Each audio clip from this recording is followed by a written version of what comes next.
बेचना है। After becoming crown president, senior crown president, 20 से 25 लाख रुपए महीना कमाने के बाद भी आपको रोड पे कनोपी लगा के बैठना है, तभी लोग आपको देख करके माल बेचेंगे। ये बहुत सारी कंपनी कर रही है आज के टाइम में मार्केट में, हमें सेल्समैन बना के छोड़ देती है, हमारी लग्जरी लाइफ को वो एक ऐसा बना देती हैं कि बस कैसे भी उनका माल बिकना चाहिए। और दूसरा जो सबसे बड़ा रीज़न था, कंपनी स्टार्टिंग में छोटी छोटी आती हैं, बहुत सारा प्रॉफिट दिखाती हैं। 40% हमें प्रॉफिट दिखाया गया था और 2017 में जब सारे कैलकुलेट किया तो 25% ही प्रॉफिट रह गया। समझ गए कि मैंने 2016 में जो टॉप पे आउट लिया था 2022 तक 7 साल में वो आगे क्यों नहीं जा रहा, वो 20-25 के बीच में आकर के रुक क्यों गया है। जब मेरी टर्नओवर 3 गुना बढ़ गई है, जब मेरी टीम 3 गुना बढ़ गई है, जब मैंने बिजनेस को 3 गुना बढ़ा दिया, लेकिन पे आउट 1% भी आगे क्यों नहीं बढ़ रहा है। वो भी छोड़ो, मैं सन्यासी आदमी था और मुझे 1 लाख रुपए में भी मैं सेटिस्फाई होने वाला व्यक्ति था, मुझे कुछ नहीं चाहिए था, क्योंकि उस समय मैं मैरिड था और मुझे मेरे कोई खर्चे नहीं थे। लेकिन सबसे बड़ी चिंता तब हुई जब लोगों के मुझे फ़ोन आने शुरू हुए, सर बच्चे की फीस भरनी है, 10,000 रुपये उधार मिल सकते हैं क्या। और वो जो व्यक्ति मुझे फ़ोन कर रहा था वो कंपनी के एक अच्छे लेवल पर है, अच्छे लेवल के लोग फ़ोन कर रहे थे जहां पर कम से कम 50,000 से 1 लाख की इनकम होनी चाहिए। उस लेवल के लोग फ़ोन करके मुझे 10-10 हज़ार रुपये के लिए फ़ोन कर रहे थे। मैंने पूछा आपका लेवल क्या है, तो मेरा ये लेवल है, जो हमारे वेस्टीज के एक क्राउन लेवल के बराबर होता है। जब मैंने पूछा कितने साल हो गए, तो कह रहे थे सिर्फ 5 साल। एक व्यक्ति को तो हम समझ सकते हैं कि उसने काम नहीं किया होगा, कोई बड़ी बात नहीं है लेवल लेना, काम नहीं किया होगा, लेकिन ऐसे जब सैकड़ों केस आने लगे मैं समझ गया कि कुछ तो गड़बड़ है। हमारे भी पे आउट आज कम से कम मैं ये डिजर्व करता था, उस समय मैं फील करता था कि कब मेरा पे आउट 1 CR का 1 मंथ का होगा। उस सोच के साथ मैं लगा हुआ था, लेकिन देखा कि नीचे के लोग ही आगे नहीं बढ़ रहे हैं, तो हमारी तो बात ही खत्म है। आपने देखा होगा कि जब भूकंप आता है तो पहले कुछ सिम्टम नज़र आते हैं, फैन हिलेगा, टेबल हिलेगी, कुछ चीज़ें हिलने लगती हैं। अब समझदार लोग क्या करते हैं कि भूकंप के झटके हमें बाहर निकल जाना चाहिए ग्राउंड में, लेकिन कुछ लोग ऐसे होते हैं, अभी कौन सा छत गिर पड़ी है, अभी कौन सा पंखा सिर पे गिर पड़ा है, जब गिरेगा तब देखेंगे। यही सिम्टम्स मैं समझ गया था कि ऐसी जो कंपनियां होती हैं मार्केट में, इनका फ्यूचर आने वाले समय में कुछ भी नहीं है। और 2018 में 17 में मैंने पहली बारी वेस्टीज को सुना, और वो भी सुना प्रीवियस कंपनी के ही टॉप 10 लीडर्स से, क्योंकि हर कंपनी वेस्टीज की ही चीज़ों को कॉपी करती है।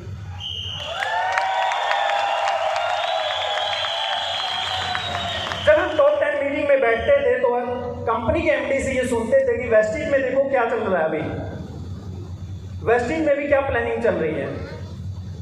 मैं समझ गया कि कुछ तो है वेस्टीज, और उसमें सिखाया जाता था कि अपनी कंपनी के अलावा कुछ देखना नहीं है, तो देखा भी नहीं। लेकिन जब ये सारी प्रेसें आनी आई तो 2021 में फर्स्ट टाइम मैंने वेस्टीज का R&D करना स्टार्ट किया, पूरे 1 साल, क्योंकि इतना बड़ा डिसीजन लेना था। मैं जो ट्रेनिंग देता था, मैं यहाँ के लीडर्स को सुनकर, बारिल सर को सुन करके, बाली सर को सुन करके मैं सीखता था और वो ट्रेनिंग वहाँ देता था। लेकिन वहाँ बता नहीं सकता था कि मैं किसको सुन करके आप लोगों को सिखा रहा हूँ। सपना था काश मुझे ऐसे अपलाइन मिले होते और ऐसे एमडी मिले होते तो आज मेरी लाइफ क्या होती। लेकिन काम करता है लॉ ऑफ अट्रैक्शन। मैं हमेशा मैनेजिंग डायरेक्टर के रूप में गौतम बाली सर को देखने लग गया था और मेंटोर के रूप में श्री बारिल सर को देखना स्टार्ट कर दिया था। और लॉ ऑफ अट्रैक्शन तब हुआ जब सर मुझे, हम दोनों को एयरपोर्ट पे मिले और सर ने बहुत अच्छी बात कही थी कि सारे झगड़े फालतू की बातें ये एमडीओ की होती हैं, हम लोग एक इंडस्ट्री के हैं और लीडर हमेशा लीडर की रिस्पेक्ट करता है, लीडर की इज्जत करता है। हम लोग हैं तो ये इंडस्ट्री है। वो सुन करके सर के साथ आए और विनिंग टीम में मैंने एक ही R&D किया, क्योंकि वेस्टीज में आने के बाद भी सवाल उठता है, इतना बड़ा साम्राज्य है। मुझे नेगेटिव भी किया गया था प्रीवियस कंपनी की मैनेजमेंट से कि वेस्टीज एक समुंदर है और उस समुद्र में तुम किस किनारे पर पड़े रहोगे तुम्हें कोई पूछेगा भी नहीं, वहां तुम्हें कोई जानेगा भी नहीं। यहाँ पर एक से एक बड़े के दिग्गज हैं। तो मैं सोच रहा था कि नेगेटिव कर रहे हैं कि मुझे मोटिवेट कर रहे हैं, और मैंने कहा कि सर क्या मजा है ग्राउंड में अकेले दौड़ के जीतने का।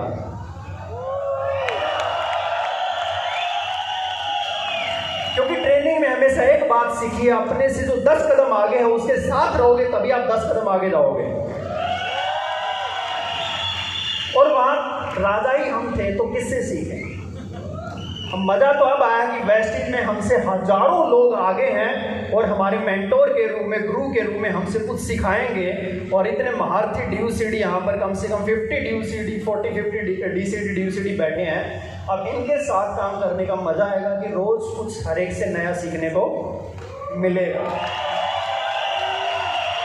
और विनिंग टीम का सबसे खूबसूरत सिस्टम मुझे ये लगा कि ये एक बहुत सोचा समझा, जो मैं कभी सोचता था कि ऐसा सिस्टम होना चाहिए डायरेक्ट सेलिंग में, कि जो सर्वर वाला सिस्टम है कि हिंदुस्तान की हर स्टेट में, हिंदुस्तान तो छोड़िए ग्लोबल हर कंट्री में विनिंग टीम का एक सर्वर है।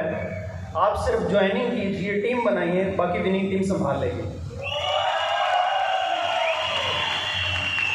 ये इतने सारे टूल्स, ट्रेनिंग्स जिसके लिए हम तरसते थे कि ये ट्रेनिंग टूल्स डायरेक्ट सेलिंग में होने चाहिए, लेकिन वहाँ हमें कभी लॉन्च नहीं करने दिए कि अपना दिमाग नहीं लगाना, माल बेचना, स्टोर खोलने हैं, ज़्यादा से ज़्यादा कनोपी लगानी है। वहाँ की एजुकेशन ये थी।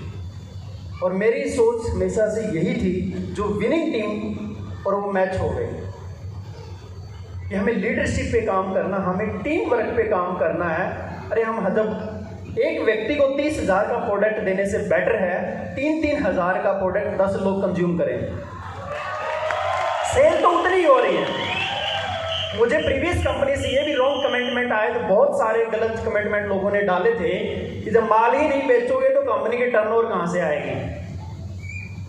आपका जो प्रोडक्ट ही नहीं बिकेगा, आप माल ही नहीं बेचोगे तो टर्नओवर कहाँ से आएगी। भाई साहब, टर्नओवर के लिए माल बेचना नहीं, माल कंज्यूम करना होता है।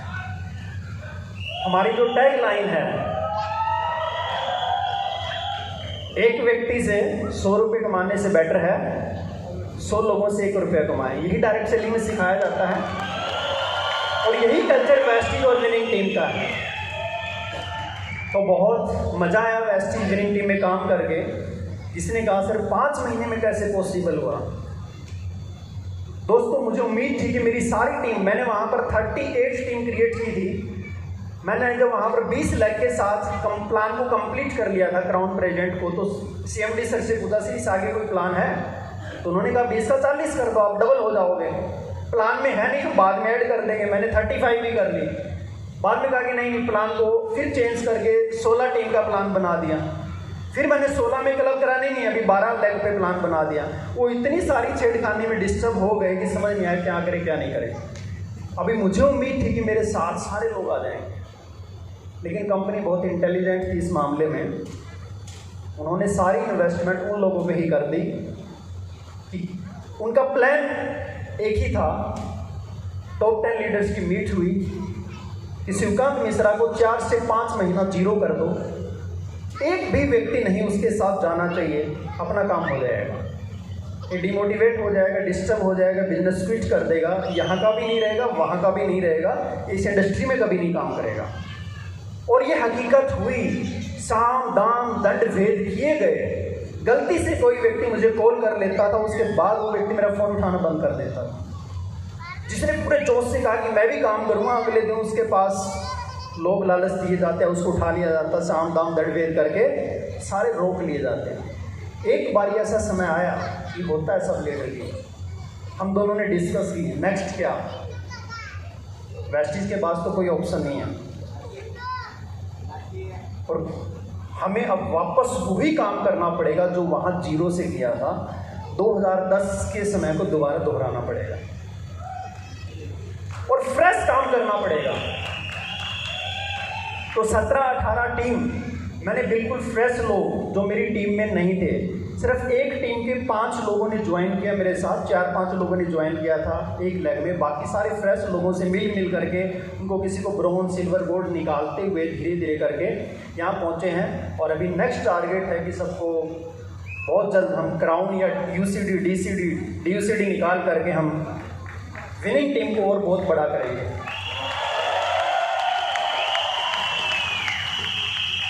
और फंक्शन की वैल्यू क्या होती है ये सिर्फ टॉप लीडर्स जानते हैं, क्योंकि टॉप लीडर है इसलिए क्योंकि फंक्शन की वैल्यू जानते हैं। जितने भी हमारे, मुझे खुशी है यहाँ पर हमारे गो क्राउन होते हैं 3-4, FRU 3-4 होते हैं, पूरा साल एक तरह से माहौल बना रहता है, मोमेंटम बना रहता है, कोई महीना खाली जाता ही नहीं है विनिंग टीम में। कभी गो क्राउन चल रहा है, 4 महीने लगातार चल रहे हैं, वो ख़त्म हुए नहीं कि हमारे FRU स्टार्ट हो गए। फिर बहुत सारे छोटे छोटे एक्सीलेटर प्रोग्राम चल रहे हैं, ये विनिंग टीम की करामात है। तो हमें इस सिस्टम को वैल्यू देते हुए डेली प्रोग्राम में हम ज़्यादा से ज़्यादा लोगों को लेकर के आएँ। और एक सिंपल सिस्टम है, 16 लोगों को 2-4 FRU 2-4 गो क्राउन में ले आओ तो आपको DUCD बनने से कौन रोक सकता है। हर टीम से एक व्यक्ति, जो नया व्यक्ति, मैं उसकी बात कर रहा हूँ, फ्रेशर, जिसकी टीम बड़ी है वो तो एक टीम से 16 को उठाए। तो अगर हम लेकर के आते हैं तो हम बहुत बड़ा कर सकते हैं। और बहुत अच्छा लगा मुझे इस कल्चर को देखते हुए, विनिंग टीम के कल्चर को देखते हुए, वेस्टीज़ के कल्चर को देखते हुए हम साथ मिल करके काम करेंगे। और मुझे आपका सहयोग चाहिए और मैं आपके साथ हूँ। Thank you.